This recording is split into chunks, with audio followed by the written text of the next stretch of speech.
Operator turns 20 years old this week, and there's a reason why Operator within Ableton has been so popular. Check this out. I'm going to just drag Operator into a MIDI track with a single note. Let's take a listen to how that sounds.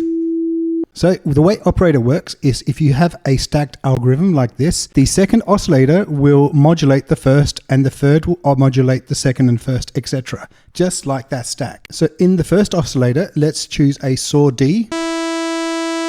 And in the second, what we'll do is we'll click fixed, and you can see automatically we've got a frequency of 100, but we're going to increase the volume level of the second, sticking to a sine wave. Now what we're going to do is going to click on that frequency, and as you can see here, the automation for the frequency appears. So we're going to start with a low frequency and increase it so it goes completely crazy by the end. Okay, now let's make it a little bit more crazier by adding a pitch envelope and a high spread. Listen to this. You really have to have your headphones on for that one. And then finally, let's slap on an LFO and increase the amount of the rate on the sine wave.